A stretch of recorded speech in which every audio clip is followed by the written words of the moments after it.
ግሬለም እናት ሀገር ስፔን አለች። ምንም አትፍሩ። አድረሱን አትጥሉት። ይጓጓ ትንሽ ይጓጓ እና ከዛ በኋላ አንስተን ለስፔን መስጠት ነው በቃ። ሙስና በአለም ላይ እያየንማ አይነግስም።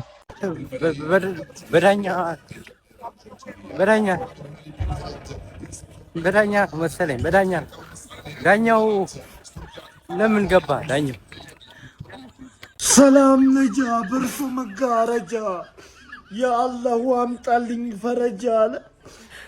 እንግሊዝንም ይው አስታርቋል። እንዴ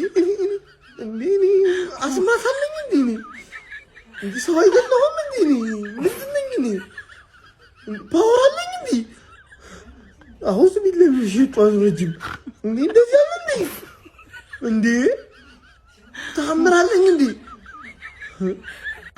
ምንድነው እንዴ ኦዝ ቢላ ሊዮኔል አንድሪያስ ሜሲ ዛሬም ታምራ አሳይቶናል። የእግር ኳሷን ሀገር እንግሊዝን አንጠባጥበው ዘርረው ወደ ፍጻሜው አልፈዋል። አርጀንቲና ከስፔን እሁድ የሚፋለሙበት የዋንጫ ጨዋታ ከወዲሁ ተጠባቂ ሆኗል። እንግሊዞች ጨዋታውን መምራት ቢጀምሩም በሁለተኛው አጋማሽ አንቶኒ ጎርደን ያስቆጠራ ጎል እንግሊዞችን ለረጅም ደቂቃ እንዲመሩ ቢያደርጉም የቶማስ ቱከል ደካማ ቅያሬዎች ግን ዋጋ አስከፍሏቸዋል። ተከላካዮችን በሙሉ የቀየሩበት እንቅስቃሴ አነጋጋሪ ነበረ።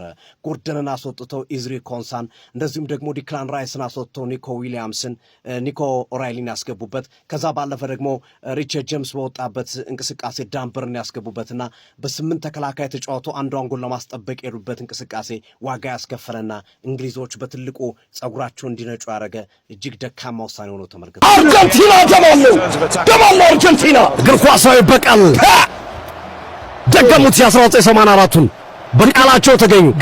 ስለ ሜሲ ግን ማርያምን አልተወራም። በቃ እኔ ስለ ምን እንዴት አልወጣልህ አለኝ። እኔ ማርያምን ስለ እኔ ሜሲን አንጠፍጥፌ እያንዳንዱን ጨዋታ አይቼዋለሁ። ሜሲ ማጂክ ነው። በቃ የሚሰራው ነገር አስማት ነው ግን